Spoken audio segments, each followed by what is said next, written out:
The sirens should have cut through the night like a warning bell. Instead, they died against the metal blockade in front of my house. Red and blue lights spun across my ranch yard, painting the oak trees in violent flashes, but the ambulance never moved forward. Its horn blasted, long and desperate, echoing across the pasture where my cattle shifted uneasily in the dark. The paramedics sat trapped, their headlights glaring on what had once been my gate, now twisted like a snapped ribcage, dragged across the road as if it had been placed there on purpose. I felt my breath hitch, shallow and ragged. My hands went clammy against the wood of the porch railing, sweat mixing with the splinters. The smell of burned rubber and gasoline from earlier still lingered in the air, acrid enough to sting my throat.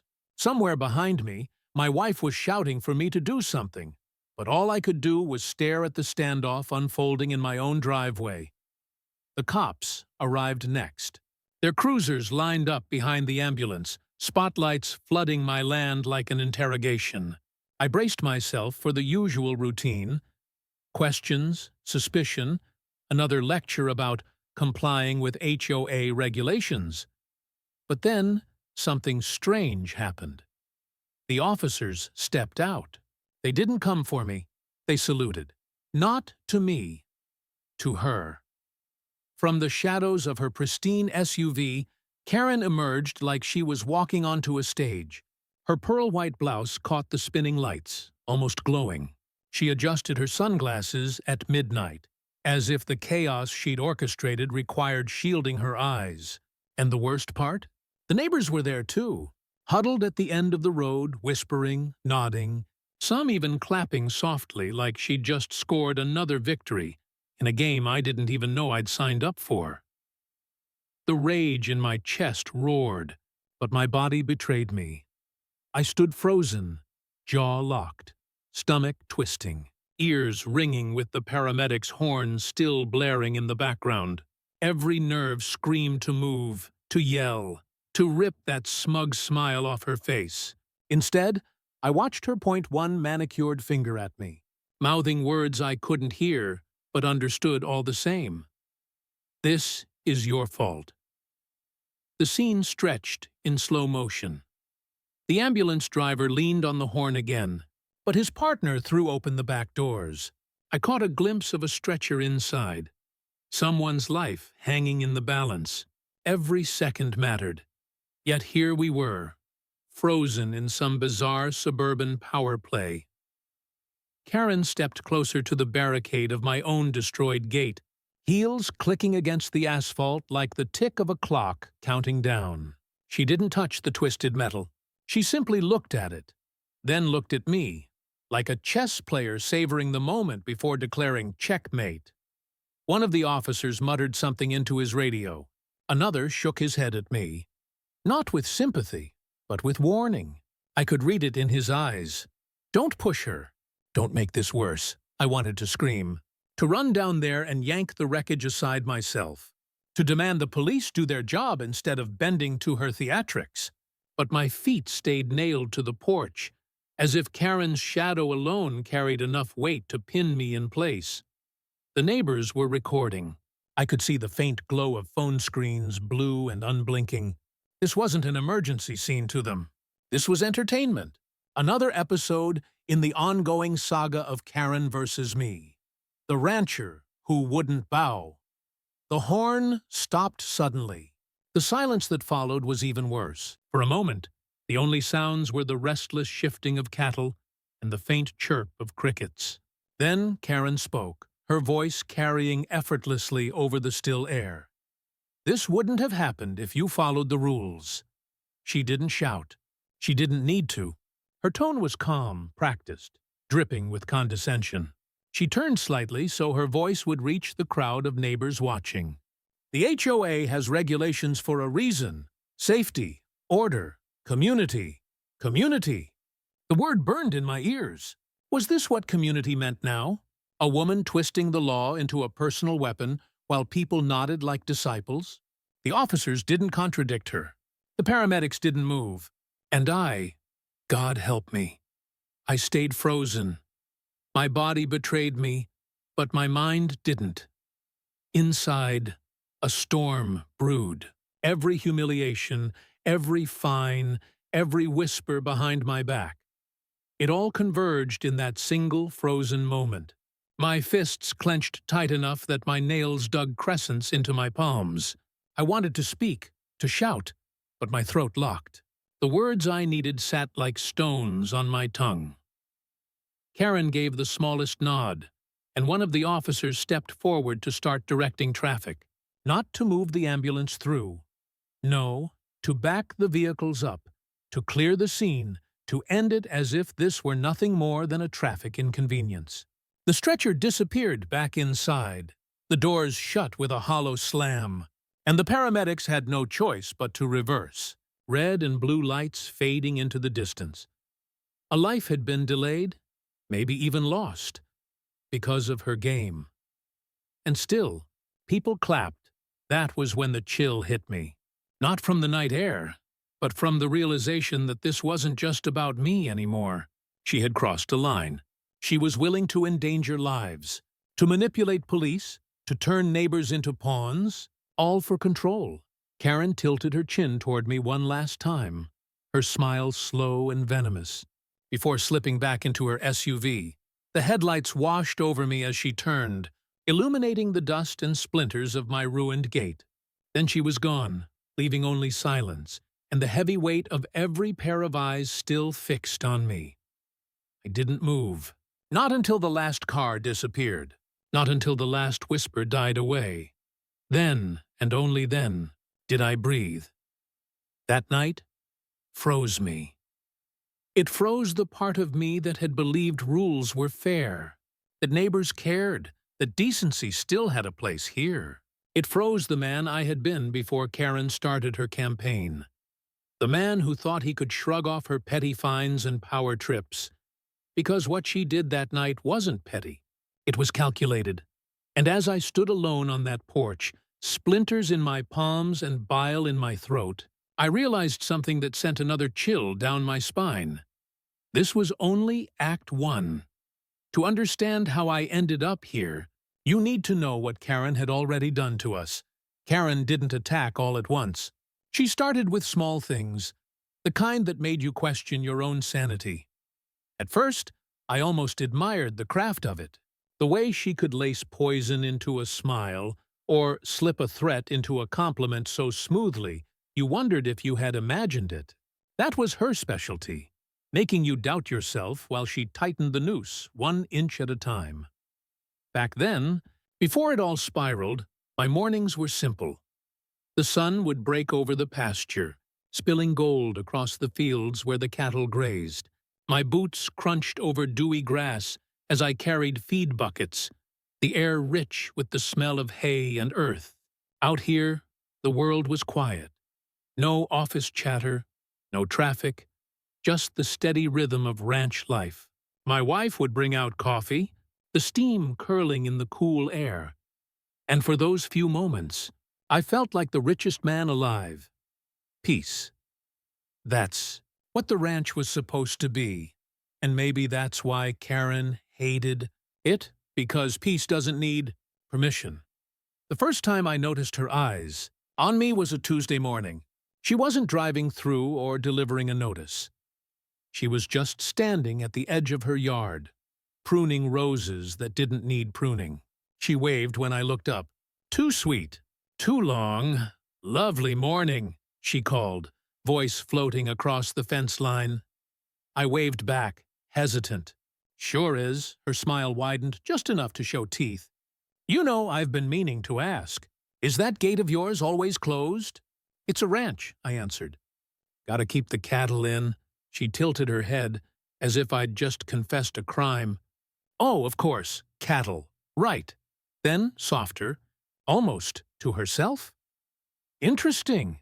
And with that, she clipped another perfectly fine rose, leaving the petals to scatter on the ground like red warnings. The little things piled up. One week, my garbage cans were mysteriously pulled to the curb on the wrong day. The trash truck left them full, and by the time I rolled them back, Neighbors were already whispering about violations. Another week. The community newsletter had a note about residents leaving unsightly farm equipment visible from the road. It didn't name me, but the photo attached sure looked like my tractor, taken from an angle only a nearby neighbor could manage. Then came the cookies. Yes, cookies. She brought them over herself, warm on a plate, smiling that too wide smile. My wife accepted them politely, but I noticed the folded note tucked under the napkin. A friendly reminder about HOA paint standards, with the line, "Your barn seems a bit faded. Wouldn't want anyone to think the place is neglected." Neglected. That word stung worse than the fines that would come later, because this land was anything but neglected. Every board, every fence post, every acre. It carried sweat, history, pride. She knew that, and that's why she chose it. The gossip worked its way in like rot under the floorboards. At the feed store, I overheard two neighbors muttering about livestock smells. At the mailbox, another avoided my eyes, shuffling away with his envelopes like I carried a disease. Even the kids who used to wave when they biked past the pasture now sped up, eyes straight ahead. Karen never said anything directly. She didn't have to. A smile here, a whisper there. And soon the air itself carried her narrative. I was careless. I was dirty. I was a problem that needed fixing. At night, I'd catch the faint glow of headlights pausing on the road outside. Just long enough to snap a photo, then gone. My wife swore she heard footsteps by the gate once, though when I rushed out with a flashlight, the only thing waiting was silence. I told myself it was paranoia, that I was imagining it, that surely no one would waste this much energy just to chip away at me. But that's the thing about Karen. She didn't swing a hammer. She pulled out nails one by one until the whole house sagged under its own weight. The turning point came at the neighborhood barbecue. Everyone was there, folding chairs on the grass, kids chasing each other with sparklers, country music humming from a Bluetooth speaker. For a while, it felt normal. I laughed with old friends, flipped burgers on the grill, and thought maybe I was imagining all the tension. Then Karen floated in. That's the only word for it. Floated. Like she wasn't walking, but gliding, carried on a breeze only she could feel. She wore white, of course. She always wore white to stand out. Oh, what a spread! She cooed, laying her hand on my wife's shoulder.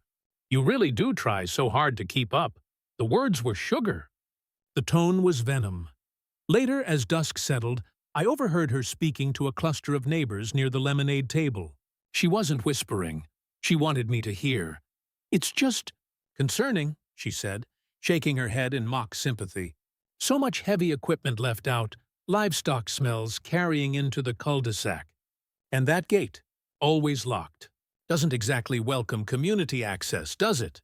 Laughter bubbled up around her. Not cruel, exactly, but complicit. I clenched my jaw and turned away. But the damage was done. Her words had already seeped into the soil, roots spreading deeper. That night, lying awake, I finally admitted what I had refused to see. It wasn't random. It wasn't paranoia. She was testing boundaries, inch by inch, waiting to see how much she could take before I pushed back. And every time I stayed silent, every time I brushed it off as petty, she tightened the leash. Karen wasn't just being difficult. She was building something, a trap. It didn't happen all at once. One morning, I walked down to the mailbox, coffee still steaming in my hand, and noticed something odd. Mrs. Henderson, who had lived 2 doors down for 20 years, crossed the street when she saw me. She smiled politely, but it was thin, nervous, like someone avoiding eye contact with a stranger. By that weekend, 3 more neighbors had done the same. At first, I told myself it was nothing. People get busy. People get distracted. But deep down, I knew. I knew the whispers had begun. The gossip spread like smoke through dry grass. At the hardware store, I caught the tail end of a conversation. Timbamk? Doesn't even mow the right way. Followed by a hush when I stepped into the aisle.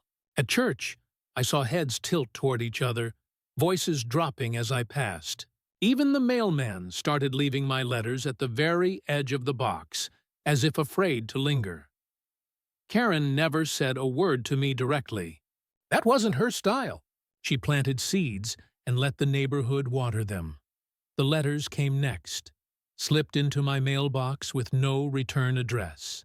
Left on my windshield at the grocery store, even tucked under the mat on my porch.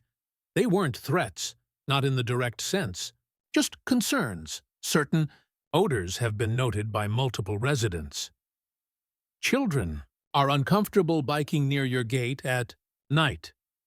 Several complaints have been filed about your property's unsightly state, each one typed sterile, as if ripped from a bureaucrat's handbook, each one unsigned. But I knew. Everyone knew. Karen's fingerprints were all over them. The neighborhood itself seemed to turn into her network. Cars slowed when they passed my driveway, windows down just enough to hear the hum of my tractor or the bark of my dog. Porch lights across the street clicked on at odd hours, as if someone was watching, documenting, waiting. Once, I came home to find my shed door ajar. Nothing was missing, but the padlock was unlatched. Another time, I found tire tracks in the grass by the fence. Not mine, not my wife's. Just faint enough to deny, just clear enough to unsettle. It wasn't violence. It was pressure, a steady hand pushing down on my chest, daring me to breathe. One night, as I was locking up, I heard a voice behind me. Be careful.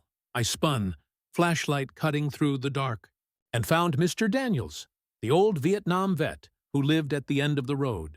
He stood half hidden in the shadows, cigarette glowing between his fingers. His eyes flicked to the street, then back to me. She's got them scared, he muttered, voice low. People'll side with her just to keep the heat off themselves. I stepped closer. You mean Karen? He didn't nod. He didn't have to. I can't stick my neck out, he said quickly, glancing toward his house. Not yet. But you're not crazy. Watch yourself. Before I could reply, he crushed the cigarette under his boot and slipped back into the darkness, leaving me with more questions than answers. The pressure mounted with every passing day. A rake went missing from my tool rack. My wife's garden hose was sliced, a clean cut through the rubber. The neighborhood Facebook group posted a blurry photo of my gate with the caption, "Safety hazard?" Then, late one night, I heard voices outside my window. I crept to the blinds and peeked through. Two figures stood at the end of my drive, phones glowing as they snapped pictures. I threw open the front door, but by the time I reached the road, they were gone, taillights fading into the night. I stood there barefoot in the gravel, heart pounding, the night air thick with the smell of rain on dust. For the first time, I felt it. Not just anger, not just suspicion, but genuine fear. Karen wasn't just trying to control me. She was isolating me, turning the neighborhood into a jury before I even knew the charges. And then it happened. A knock at the door, crisp and deliberate. I opened it to find a man in a pressed shirt and tie, clipboard in hand. He smiled the kind of smile people use when they're delivering bad news for a living. "Good evening," he said. "I'm here on behalf of the Homeowners Association." My stomach dropped. He handed me a folded paper, heavy with official seals and legal language. I didn't even need to read it to know. The first official notice. Karen had made her move. Karen never raised her voice. She didn't have to. The HOA gave her bullets, and she fired them one envelope at a time. The first violation notice came with the seal stamped in thick ink, as if the weight of the paper alone was meant to intimidate. Failure to comply with community standards. Improper use of property. Fines pending. I held it in my hands at the kitchen table, my coffee going cold. My wife read over my shoulder, her face pale. "For a barn?" she whispered. They can't be serious, but they were. And that was only the beginning. The next week, another notice, this time about excessive noise. I thought it was a joke until I read the details. Tractor operation past 7 p.m. Never mind that ranch work doesn't fit into tidy suburban schedules. Never mind that my nearest neighbor was half a mile away. Karen had written it up, and the board signed it without question. Then came livestock management, improper fencing, unsightly yard debris. Each violation was vague enough to argue, but specific enough to sting.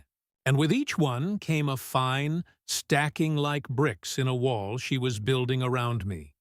I paid some. I ignored others. But no matter what I did, the letters kept coming. HOA meetings became firing squads. Karen sat at the head of the long folding table, white blouse crisp, pen tapping like a metronome of judgment. The other board members flanked her, nodding along like backup singers. Neighbors filled the seats, murmuring their approval as she read my so-called offenses into the record. Failure to maintain paint standards. Failure to comply with parking guidelines. Failure to provide community access. Each line delivered like a verdict, each one followed by a fine. When I stood to defend myself, the room went silent. My voice sounded too loud, too desperate, echoing off the community center walls. "This is harassment," I said, slamming a notice onto the table. "You can't just invent rules." Karen didn't flinch. She leaned forward, smile thin as a blade. "We don't invent rules," she said smoothly. "We enforce them." The crowd murmured in agreement, and just like that, my protest dissolved into smoke. The harassment followed me home. Phone calls at odd hours. Hang-ups when I answered. Flyers stuffed into my mailbox about community standards. A realtor's card left on my porch with the words, "Thinking of selling?" scrawled on the back in neat cursive. One night, headlights swept across my bedroom window and lingered too long. By the time I grabbed my shotgun and stormed outside, the car was gone, tires crunching down the road. I started keeping a notebook, logging every incident, every notice, every suspicious car. My wife thought I was obsessed. Maybe I was. But obsession was the only weapon I had left. Even my friends began to slip away. At the diner, where I used to laugh with neighbors over eggs and coffee, conversations hushed when I walked in. People I'd known for years looked down at their plates, suddenly fascinated by their toast. The few who still spoke to me did so quietly, with quick glances over their shoulders. It wasn't just Karen anymore. It was the board. It was the neighbors. It was the community itself, reshaped in her image. And then she went further. One evening, I came home to find a certified letter taped to my door. The words inside hit like a hammer. Legal action pending. Failure to comply may result in property liens or seizure. I stood there on the porch, the paper trembling in my hands, the sunset bleeding red across the fields. A lien on my ranch, the land my father left me, the home my wife and I had built. That night, as I stared at the ceiling, unable to sleep, I realized Karen's campaign had shifted. This wasn't about fines anymore. It wasn't about power. It was about taking everything I owned. But that night, something else happened too. For the first time, she slipped. Just a fraction. Just enough to show a crack in her perfect armor. And it would cost her everything. And I was walking right into it. Everyone thought they knew me. The neighbors saw a rancher, boots caked in mud, hands calloused from fence posts and feed buckets. Karen saw a stubborn holdout, clinging to old land in a neighborhood she thought belonged to her. Even my allies, few as they were, assumed I was just keeping records out of desperation. But what Karen didn't know was that I'd been keeping records my whole life. The mistake she made was subtle. A line buried in one of her notices. Failure to provide community access as required under Section 4.2. Section 4.2 didn't exist. I knew because I'd read every line of the HOA bylaws the day I moved in. A habit, really. The Army drilled it into me years ago.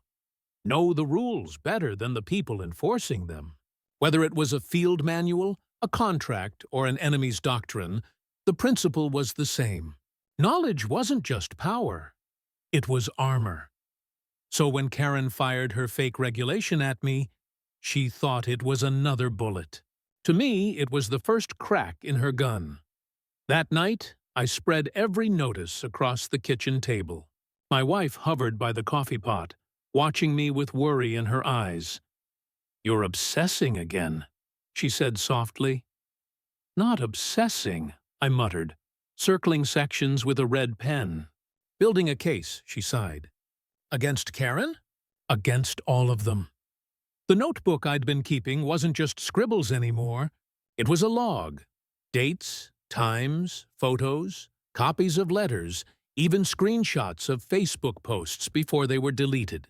Every word, every glance, every anonymous letter. I documented it all, just like we documented patrol reports overseas. Patterns mattered then. Patterns matter now. My wife didn't argue further. She just poured me another cup of coffee and kissed the top of my head. A few days later, Daniels appeared again. I was fixing a fence post when he shuffled up, cigarette dangling, cap pulled low. He didn't waste time with greetings. "You keeping records?" he asked. I looked at him. "You knew?" He smirked. "I've seen this game before. Different battlefield, same tactics." He flicked ash into the dirt. "She's got everyone spooked. But spooked folks make mistakes when they think no one's watching. Keep watching." I nodded, and for the first time in weeks, I felt something other than dread. I felt resolve. Karen escalated as expected. More notices. More gossip. Another certified letter. But while she built her paper tower, I was building one of my own. Every HOA meeting, I recorded audio on a small device in my pocket. Every time a neighbor muttered something in passing, I wrote it down. When the realtor card showed up again, I took it to a friend downtown, a lawyer I'd met years ago while helping with a land dispute. She skimmed through the stack of violations, eyebrows raising higher with each page. "Half of this is unenforceable," she said flatly. "The rest? Procedural nightmares." "So she's bluffing?" I asked. "Not bluffing. Overreaching, which is better." She slid the papers back to me. Overreach leaves evidence. That was the first time I smiled in weeks. Allies began to reveal themselves. Quietly, at first. The mailman, who had once avoided eye contact, leaned closer one afternoon and whispered, "I've seen the board's bulk mail orders. She's the one drafting most of it." Then he walked off before I could reply. The feed store clerk, a kid barely out of high school, slipped me a note with my receipt. "My uncle's on the board. She's pressuring them. Even Mrs. Henderson, the same neighbor who'd once crossed the street, stopped me by the mailbox. Her voice trembled, but she said it anyway. She told us your land was under foreclosure. Said you were leaving soon." Her eyes darted nervously toward Karen's house. I don't believe her anymore. Karen still had the crowd, but the cracks were showing. The real turning point came during another HOA meeting. Karen sat at the table as usual, pen clicking, smiles smug. She read off my violations like scripture, her words smooth and rehearsed. But this time, when she cited a bylaw number, I raised my hand. "Point of order," I said calmly, sliding a copy of the bylaws onto the table. "There is no section 4.2. You fabricated it." The room went still. A few neighbors shifted uncomfortably in their chairs. Karen blinked, just once, but it was enough. The mask slipped. Her smile snapped back quickly. "Perhaps it was a clerical error," she said smoothly. "The spirit of the rule still applies." But I saw it. For the first time, I saw fear in Karen's eyes. That night, back home, I stared at the growing pile of evidence and felt something shift inside me. For months, I'd been on defense, absorbing blows, patching fences, paying fines. But now I had proof, allies, a plan. Karen thought she was tightening her web around me. What she didn't know was that I had been weaving my own, stronger, quieter, invisible until the moment it would snap shut. And the best part? She was about to walk straight into it herself, because Karen had set her trap.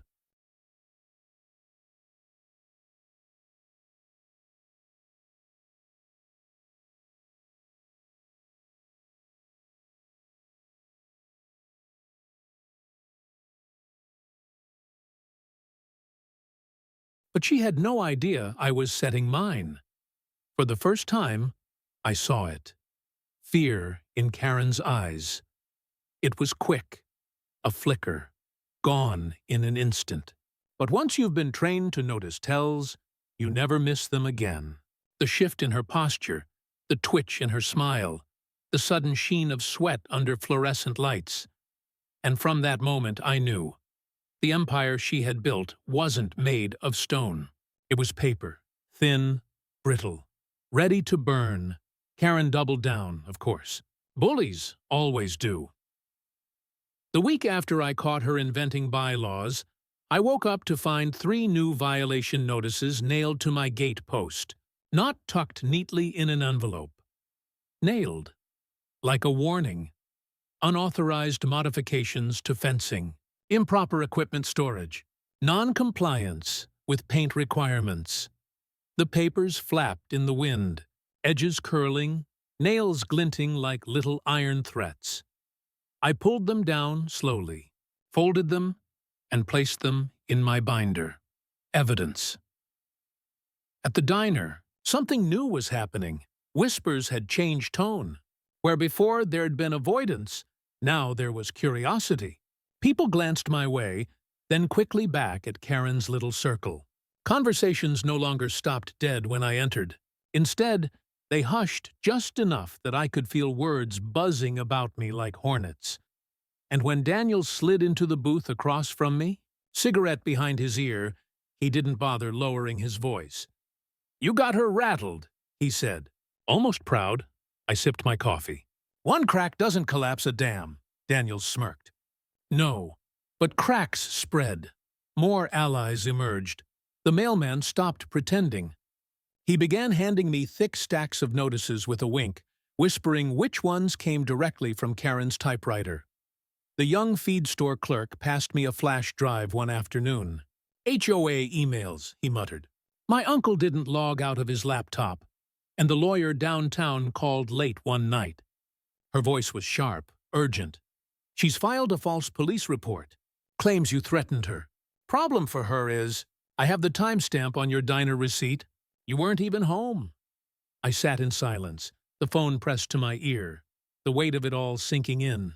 Karen wasn't just overreaching now, she was forging, lying to the police.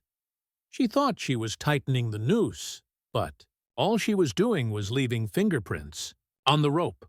The turning point came at the next HOA meeting. The room was packed. More neighbors than I'd ever seen, chairs scraping against the linoleum floor, the air heavy with cheap coffee and suspicion. Karen walked in late, as if she wanted every head to turn, her blouse immaculate, binder tucked under her arm like a holy book. She started the meeting with her usual cadence. Violations, fines, community image. But when she got to my name, the murmurs began. A woman in the back stood up. "Did you really file a police report about him?"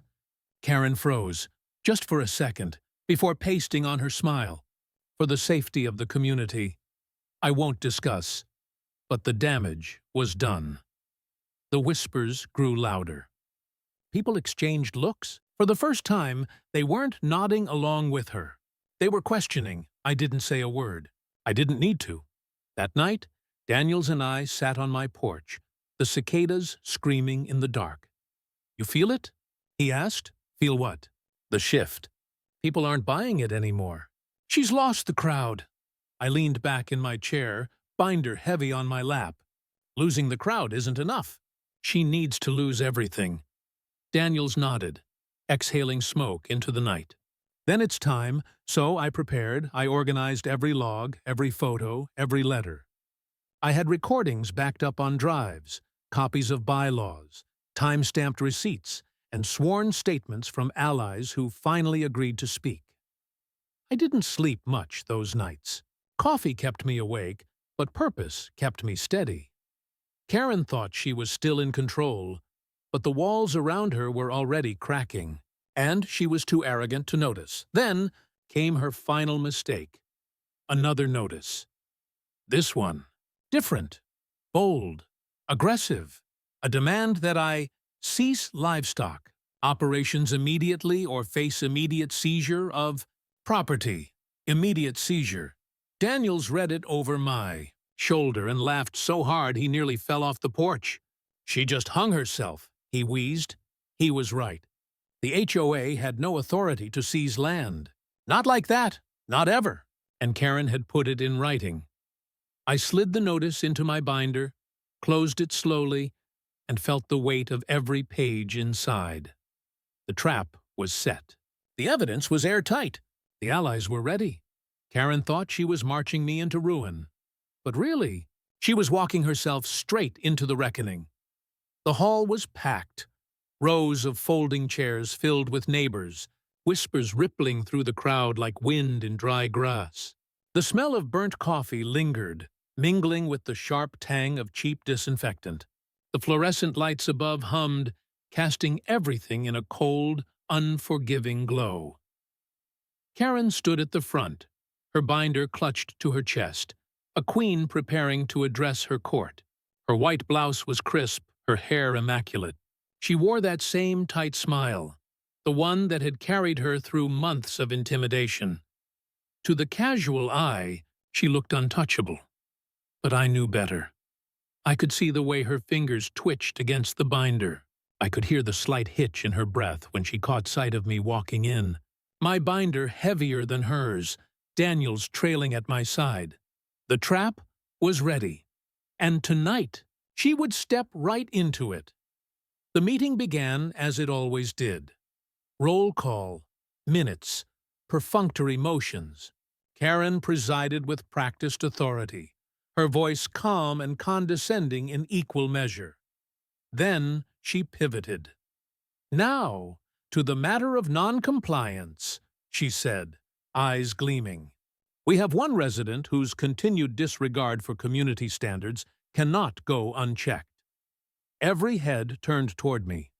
Karen opened her binder with a snap, pulling out a stack of violation notices. She held them like cards in a winning hand. Failure to maintain fencing, unauthorized livestock operations, repeated noise violations, and now, refusal to cease property misuse after written demand. Gasps and murmurs filled the room. Karen let them build, then raised her voice. "This behavior threatens the integrity of our community.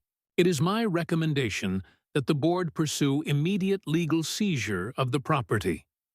The words hung in the air, heavy, electric.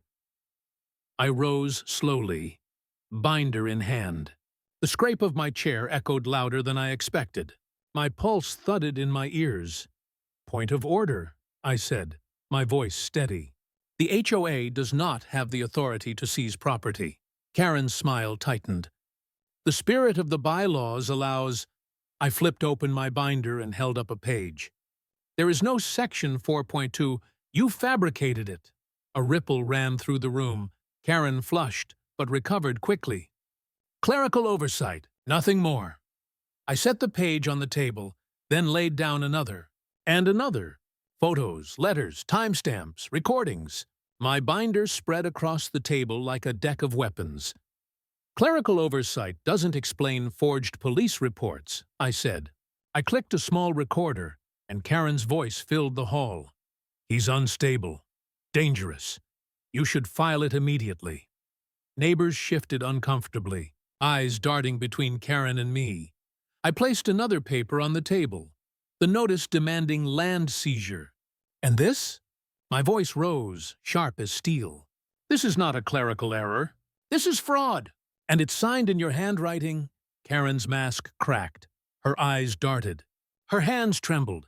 She opened her mouth, but no words came. That was when the lawyer I'd brought stood up from the back, row, calm, precise. Her voice cut through the room like a scalpel. These documents have already been filed with the county, she announced.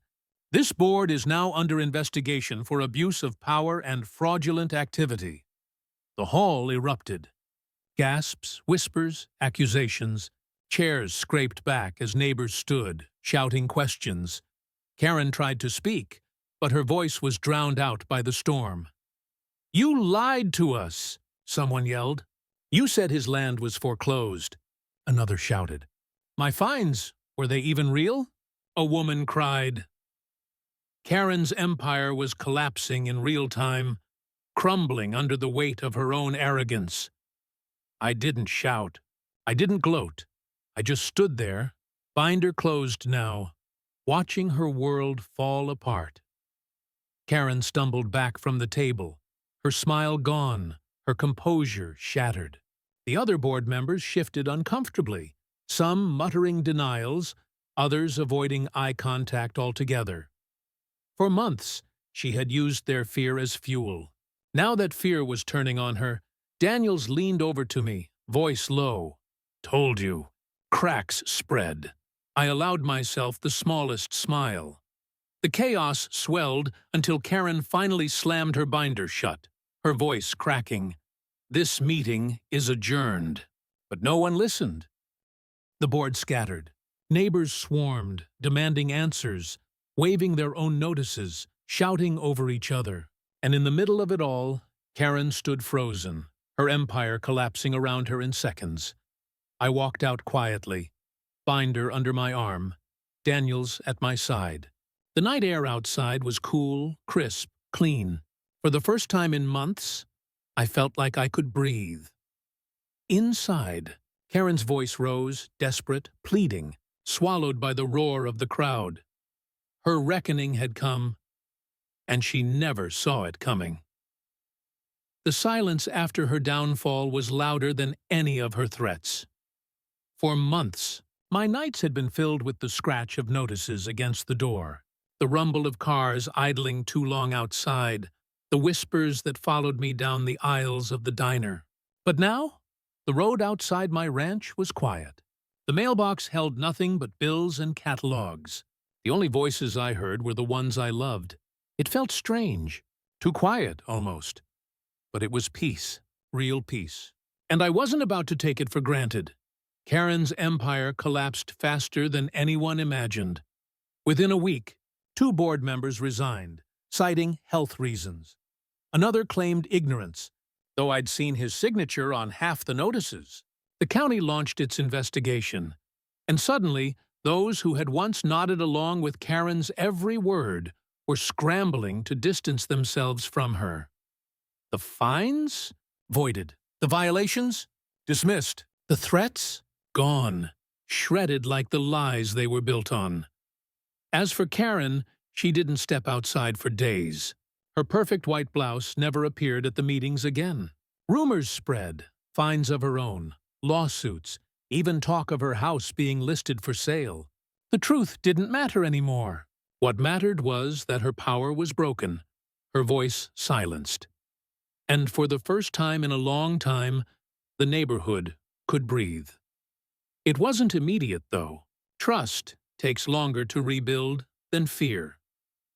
At first, people crossed the street to avoid me, the same way they had before. Not out of suspicion now, but out of guilt. It took time before Mrs. Henderson came by with a pie, her hands trembling as she apologized. It took time before the feed store kid looked me in the eye again, relieved the burden of secrets was gone. And it took time before I forgave them all.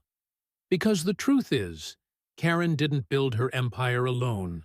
She built it on silence, on the neighbors too afraid to speak, too willing to nod. Breaking her was justice, but forgiving them? That was freedom. Daniels came by one evening, leaning against the porch rail with his usual cigarette. He watched the sun dip behind the fields, the sky streaked orange and purple. "You did it," he said simply. I shook my head. "We did it," he chuckled. "Nah, you set the trap. We just watched it snap." I looked at him then, really looked. The lines on his face, the weariness in his eyes, a man who'd seen too many battles in too many places.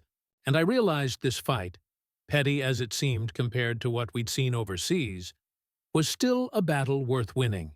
Because it wasn't just about land, it was about dignity, about not letting fear dictate how you lived.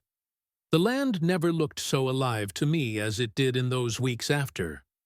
The fences stood taller, the gates stronger. My cattle grazed under the wide Texas sky, unbothered by the pettiness of human politics. Every sunrise felt like a second chance, every sunset like a promise kept. I walked the property lines more often, not out of paranoia now, but out of pride. This was mine, my father's legacy, my family's home, and no piece of paper, no fake bylaw, no bully in a white blouse would ever take it from me again. Neighbors began to gather again, little by little. Cookouts returned. Kids played in the fields, without whispers dragging them back inside. And one evening, as laughter drifted across the fences, I realized something important. Karen had tried to control us with fear, but in the end, her downfall gave us unity. I didn't see her again after the investigation wrapped. Some said she left town. Others claimed she stayed, but rarely showed her face. Either way, her reign was over, and me? I kept the binder. Every page, every photo, every letter. Not out of spite, but as a reminder. Because battles don't always come with bullets. Sometimes they come with bylaws and whispers, with forged letters and nailed notices. And when they do, you need more than anger to fight them. You need patience. You need allies. You need proof. Most of all, you need resilience. One night, sitting on the porch with my wife, the crickets humming in the dark, she asked me if it was worth it. All the sleepless nights, all the tension, all the fear. I thought about it for a long time before answering. "Yes," I said finally. "Because we kept what was ours. Because we didn't let fear win." She nodded, leaning her head on my shoulder. And in that quiet, I knew the truth. The real victory wasn't humiliating Karen. The real victory was showing the neighborhood, showing myself, that bullies only win if you let them. In the end, justice wasn't loud. It wasn't fireworks or applause. It was quieter, simpler. It was peace returning to a home. And if there's one thing I learned through it all, it's this: empires built on fear will always crumble. But communities built on courage, they last